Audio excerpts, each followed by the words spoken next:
Hi, Deb. I'm so happy that you're here and that you're willing to do Voices of Inclusion with me. Not just willing, excited. I can't wait for this. So when we first conceived of Voices of Inclusion, my partner was like, "Okay, we've got to think of the best people to bring onto this program." And you were the first person that came to mind. So, I don't even know what to do with that other than say thank you, because I think that's what you're supposed to say. That feels bananas, but I'll take it. well, you know why? What happened after thinking of you, it was like, okay, we have Deb, Grayson Regal.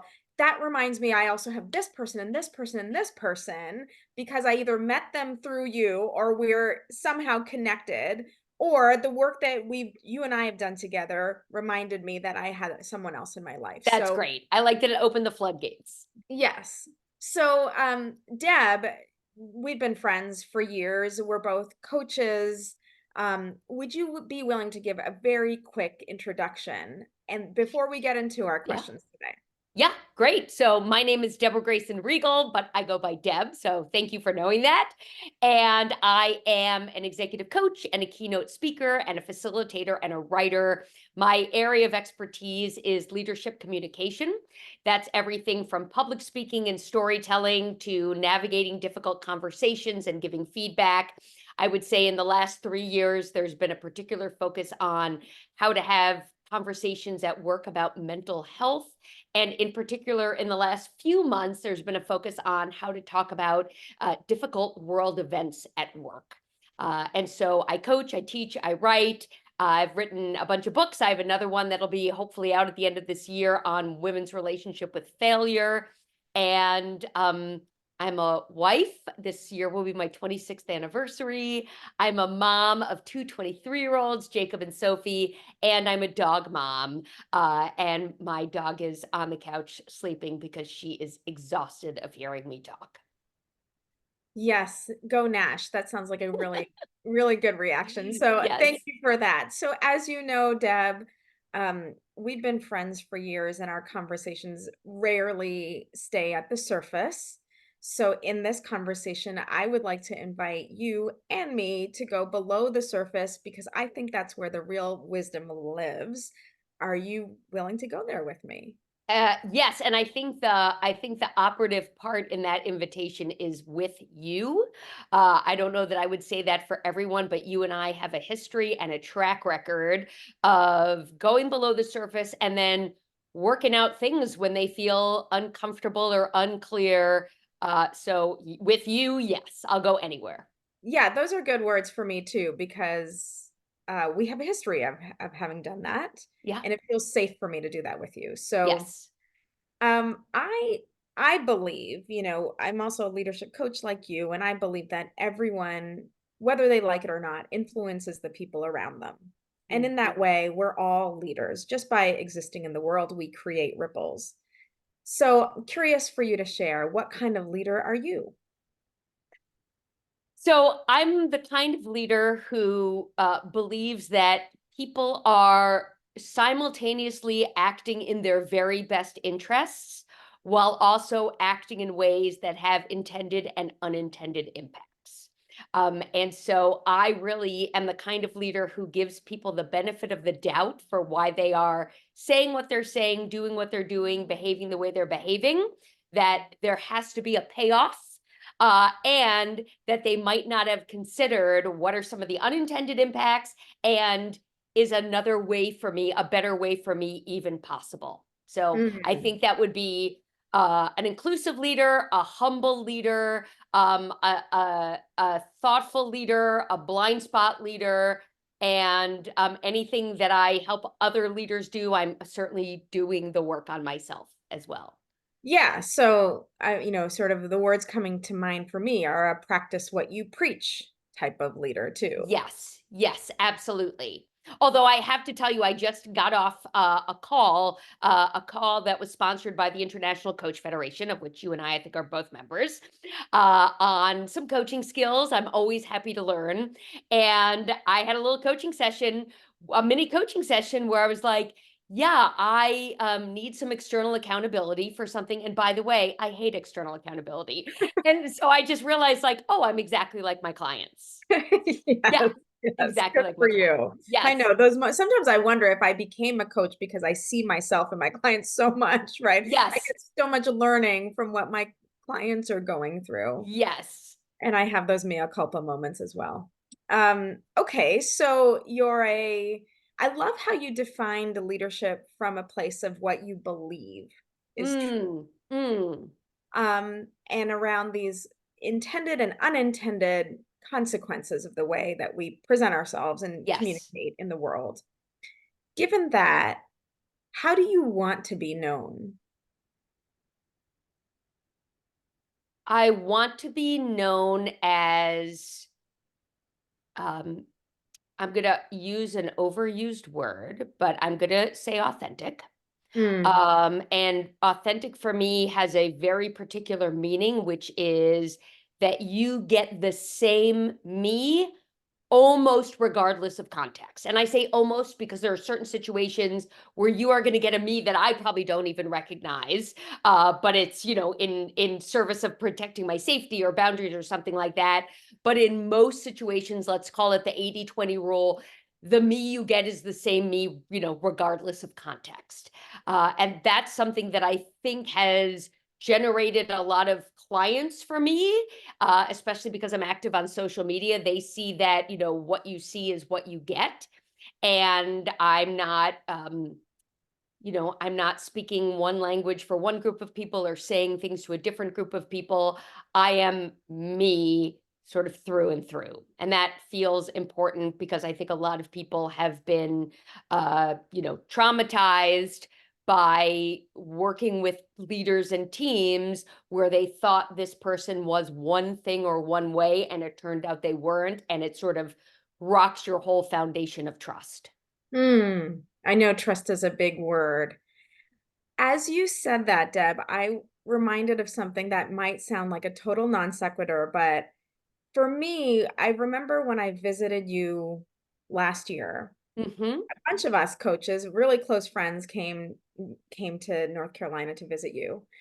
And I remember that being so true that what you see is what you get in so many different contexts. And one incident that remains so true for me was we were setting the table for dinner and you said, the plates are over there in that cupboard right above the crackers. And I thought to myself, "Oh, I thought I was the only one who put food and plates in the same cupboard." Right? And there was, like, total acceptance of it. I'm here. I know y'all are coming to visit me in a few months. Yes. And I'm like, "Is everything in order? Are the plates where they're supposed to be? Is the pantry where it's supposed to be?" And I was like, "No, Deb's coming. Like, everything is okay. It's like anything goes." So first of all, you've never shared that with me. So I had no idea. Second of all, we are I think 4 months away from a kitchen reno. So the next time you come here, the plates are going to be with the plates and the crackers are going to be with the crackers. But it's so funny because other than the fact that I don't want a dirty house, that just seems gross. Like, things have a logic to me, and I think that's actually part of who I am, which is like, oh, that makes sense to me. I get that that may not make sense to you, and I don't know that I'm necessarily going to change it, but I can at least like let you into my thinking behind it. So the thinking behind Mm, it is our kitchen does not have a proper size pantries. It does not have enough drawers for our flatware. So we actually, I don't know if you remember this, we have our flatware on display in beautiful jars because we don't have enough drawers. And people might be like, why aren't your forks in drawers? No, they're decorative because we don't have enough drawers. So I had no yeah. idea. And that's hilarious. And I hope I keep a little bit of my authenticity in the kitchen reno. Yeah, the authenticity and the sharing of context, and here's why things are the way they are. That goes beyond obviously your kitchen organization, but it like to even extend that a little bit, it gave me permission to be okay with the way I do my kitchen, which doesn't have any logic or context Yeah. associated with it, right? Yeah. So, Exactly. yeah. Exactly. And I think people appreciate that there is a logic, even if it isn't their logic, right? That's sort of definitely Right. one of the trust building elements is explaining why you're doing what you're doing, even if somebody would do it really differently. Yeah. Yeah. Yeah. And I think that for me, because I had history with you, it was all okay to Yeah. understand your logic. Yeah. And I imagine that sometimes people meet you for the first time and get things wrong about you. So I'm just wondering, what is something people get wrong about you when they first meet you? I think the number one thing that people get wrong about me, probably because I got it wrong about me for a really long time, is that I am not like a super social party person. I don't really want to be invited to things. I don't want to not be invited because that's worse, but I will look for a way to not have to go to a gathering or add an additional social obligation to my calendar. And I think because I read as enthusiastic and engaging and I'm very friendly, people misinterpret how much I want to go and be with other people. And I really don't. Yeah, yeah, Mhm. I don't. Fascinating. So is that something you'd like people to get right about you?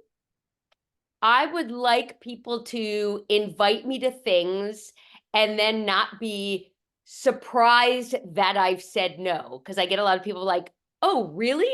I figured this Mhm. was right up your alley. And luckily, I'm very good at boundary setting. And part of boundary setting, as you certainly know, is educating, right? Like educating people about, right? And I often say, like, I know I read as this, like, huge extrovert, but I'm actually not that extroverted. I get my energy by being in a very small group or by myself. And while I'm good at being social, it doesn't energize or feed me. Okay. Okay. So I really appreciate that you're speaking from a place of, I've learned this about myself. Yes. And no wonder people got it wrong because I had it wrong about me too. And I had to learn this about me. That's right. That's right. So I can't expect people, I hope the people watching this podcast now know. Please invite me to your like dinner for 3, not your party for 33. But yes, it's definitely something that I learned about myself in particular during COVID when people were really getting upset by the isolation and I was thriving. Mhm. And I Mhm. said, "Oh, that's not what I would have expected of myself and not what other people would have expected of me." And I will just say, I shared this aha with my older brother. So I have an older brother, Scott, who has never given me a piece of bad advice in my life, which is Wow. amazing. I Yeah. know. So if he gives me advice, I just take it because I just trust him that much. And when I told him this about me, he's like, yeah, I know that. I was like, well, why didn't you tell me? Because I didn't know that. So, brothers. Oh, some But people yeah, know us better. Yes, some than people we know us better. and maybe they wait for us to figure it out on our own because maybe it's more meaningful. That's right. That sounds like something he would do. Just, play out the clock. Yeah, yeah. Okay, so I love that you said the word boundaries. You and I share that practice. And it reminds me of commitments that we make and that boundaries are malleable and developmental and they can change and evolve as we learn about ourselves. Yes. So curious to learn from you, what commitments have you made in the past that you no longer believe in? Oh, so if I can play with believe in a little Mm. bit. So I am Jewish, which and we've talked a lot about that, as well as about your religion and background as well. And I grew up without any formal Jewish education. I came to know more about Judaism and observing the religion when I was in college and then after college. And I went from having no practice to living a pretty traditional practice. So keeping kosher, observing the Sabbath, all of those sorts of things. And it was a part of my life for a very, very long time. And then it became a little bit less meaningful.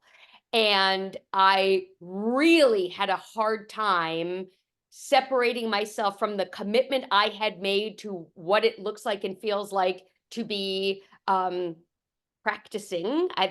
Any word that I say, I'll get in trouble with someone.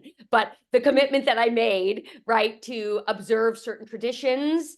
And I was really torn by the commitment that I had modeled for my kids what it would mean for my husband and what it would mean for me to loosen the commitments around some of those practices, like keeping kosher, keeping the Sabbath, those sorts of things.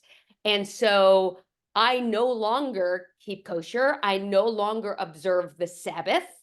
And I've had to um, realize that they served me and my community and my life for until they didn't. Mm, And I've had people say like, "Well, were you happier then or were you happier are you happier now?"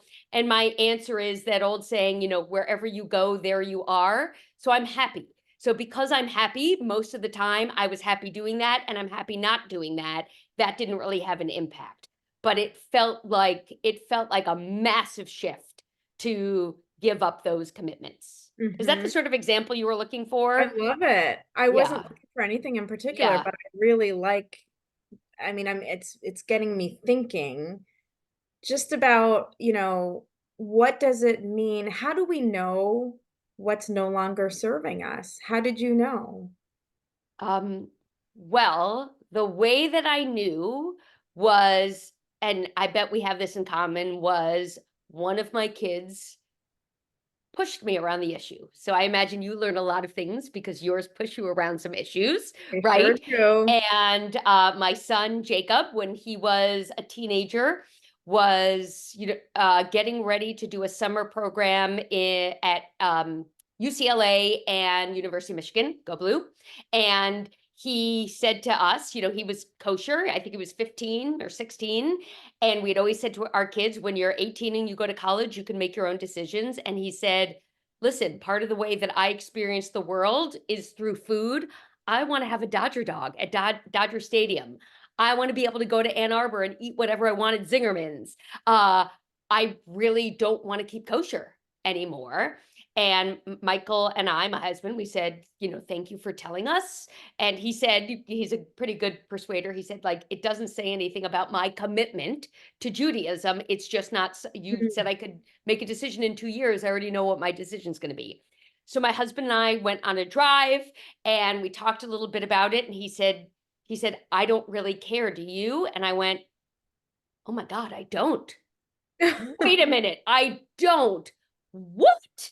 So I was shocked, absolutely shocked that I didn't care. And we came home and we told him, and he was like, "What do you mean?" We're like, "Yeah, you go for it." And he was like, "Wait a minute, what?" We're like, "Do you want us to reverse the decision? Because we can do that too."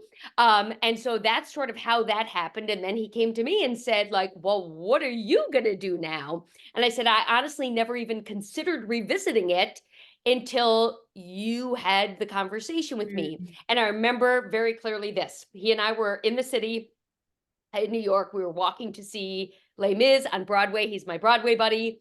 And he was like, "So what are you going to do? What are you going to do?" And I said, "Listen, I know what you want me to do.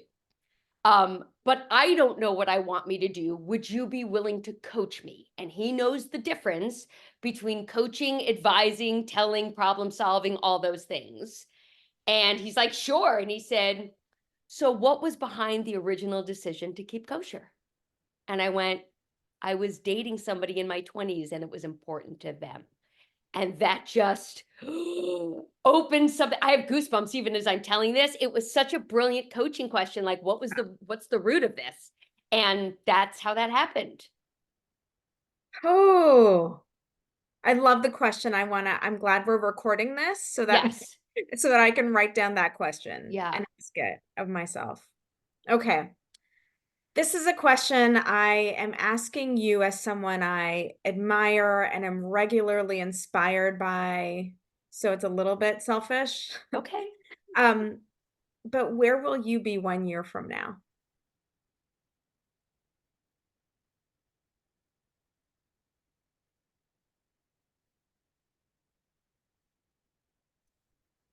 I will have published the book that I'm working on now, and I will be on meaningful stages, big and meaningful stages of gathering of women who want to revisit their relationship to failure. That's where I will be. Yes, that I Yeah. want you there too.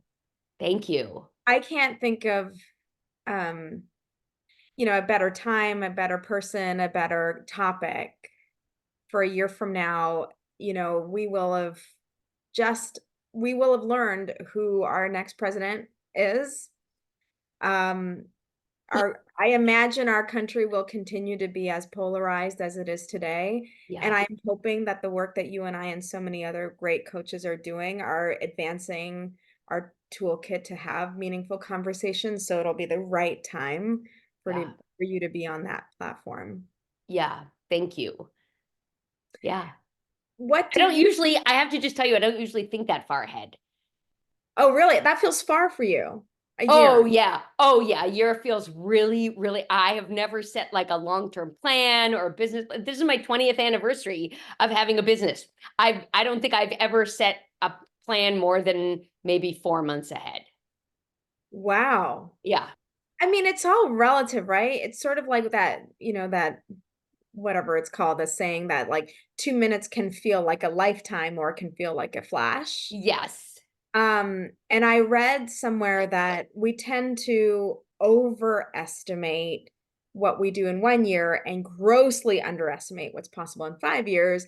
And it has nothing to do with what we're capable of, but more so to do with how we measure time and conceive of time and think That makes about. a lot of sense. Yeah. Yeah, That makes a lot of sense that it's perspective and proportion. Yeah. yeah, yeah. Um, okay, so I'm gonna limit you on this one because I know you could talk for days on this next question, You didn't which even need to say on this next question. You could have just left it at talk for days. but it's really testament to your Okay. character and who you are. And the question is, who or what do you feel most grateful to have in your life? My family. You could have guessed that answer. I'm Yeah. unbelievably lucky to have my family. Uh, I joke, although it wasn't a joke, that the joke in my family, because I had like an underbite and no neck growing up, was who's going to marry her, Oh, which is I know, which is not a nice thing, yeah. but I found someone who married me, um, and I cannot believe that this is my 26th anniversary this year of being married. I am so very, very lucky to have found a really, really great partner for me. My kids are the biggest gifts that I have. And I often think, like, as I'm sort of noodling around and thinking, like, what's my purpose? What am I supposed to be doing on this earth? And then I say, if my purpose was to help create these two humans, I could like die satisfied. Like that Mhm. would have been enough. Yeah. Um, I feel that so deeply. yes, don't you? As a mom, you you sent me a text a little while ago. We were talking about you being a mom, and you said, "It's literally the best thing about me." And I took a screenshot of it and I showed my kids, and they were like, "You too, mom. That's the best thing about." Oh, I know. oh, I love that. I think I was Yes, momming you at the moment. And you I was were. like, sorry, I'm being a mom. And you were like, no, no, I'll take it. So because I can't help but mom. Like I that's know, it that's my is, and it is job. the best thing about you, Yeah. and you're right, like, you and Michael, hashtag couple goals, you as a mom, Thank you. hashtag mom goals. I love it. I love that that was your immediate and fast answer. Oh, yeah. Yeah. And I don't have enough words to talk about it. Like the universe does not have enough words for me to talk about it at length. So I will just leave my precious gift right there. And there's nothing that even comes close. Amazing, Yeah. okay. Alright. So, what on the other hand of that, Yes. crossroads are you at right now in your life? Uh, so a few crossroads. Uh, there's this saying, and I wish I knew who said it, of the idea of like you typically only you have either time or money, but you tend not to have both at the same time. And for the longest time, I had time and not money, and now I have money and less time because of the choices that I'm making around my time. And I am at a crossroads to realize like I can choose something different. I just haven't. I Mhm. could choose to have money and time, and I'm just not doing it. And so I think why that is, or whether or how that might change, will reveal itself to me, but it feels like a crossroads of something to sort of figure out for this next stage of my life. And I wonder actually if it'll be something external happening, like I have a grandchild, which doesn't that feel weird for me to say? Yes. Right? Yes. Nothing's happening. This is not an announcement. Right. Nobody is having a baby. But I'm closer to having grandbabies than babies. And Mhm. so maybe there's a grandchild where I was like, oh, that's what I want to do with my time. That's what I was saving it for. Ah, right. So So that, that's the reveal. yeah, it hasn't revealed itself to me. So Yeah. that definitely feels like the big crossroads of I could free up some more time, but I'm not a free time person. I'm a do something different with my time. So, as I think you know, I don't work Fridays. That was like a huge barrier to overcome. And you were part of the group that helped me figure out if I don't schedule work on Fridays, I'll be less likely to work on Fridays. So, I don't work on Fridays. That was one way I took my time back. I've calculated that I work 8 months a year between no Fridays and vacations, 8 months a year. And because I won't do something with free time, I do two things kind of with my free time that actually don't take a lot of time. So one of them is I recently signed up and got the first part of my training done to be an abortion escort. And Okay. so I have to do the in-person part of my training, but that's something that I'm hoping I can devote other time to. Mm. And then I'm also a part of a group called the Mama Bears and Free Mom Hugs. Do you know this group?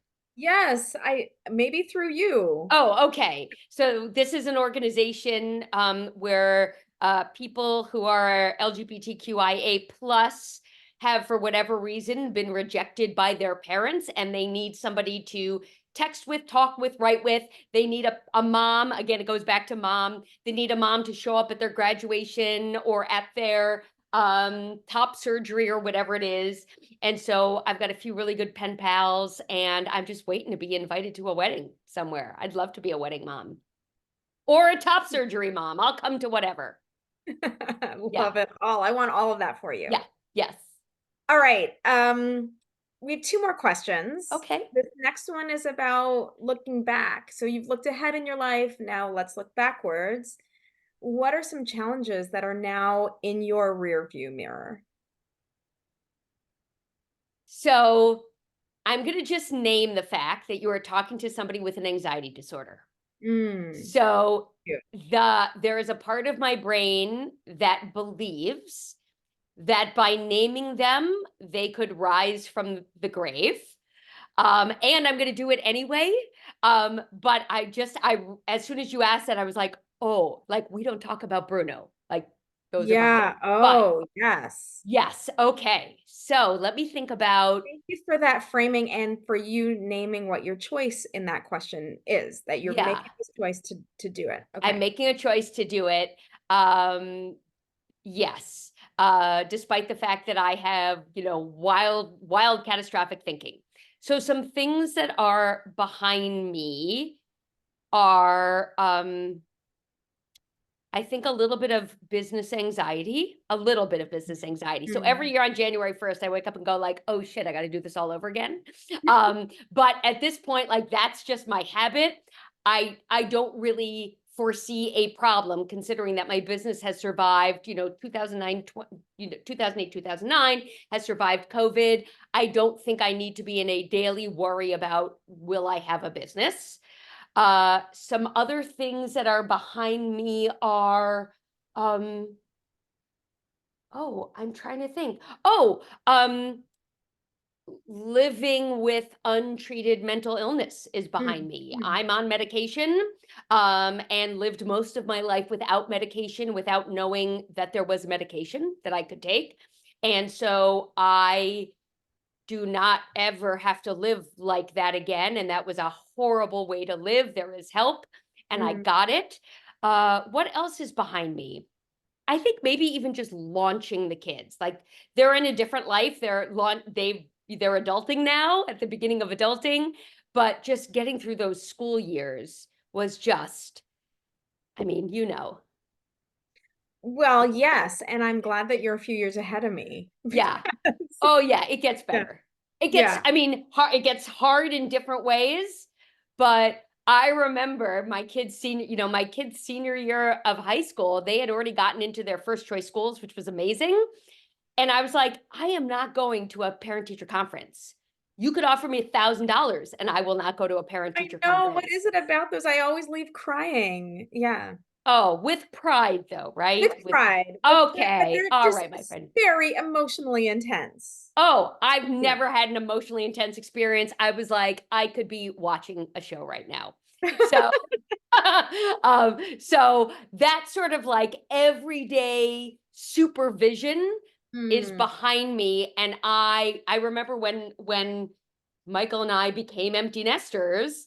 And I remember at some point Jacob called and said, like, what are you guys doing this weekend? And I told him, he's like, you're really taking advantage of empty nesting. I was like, yeah, we are. Absolutely. So we're very good at this.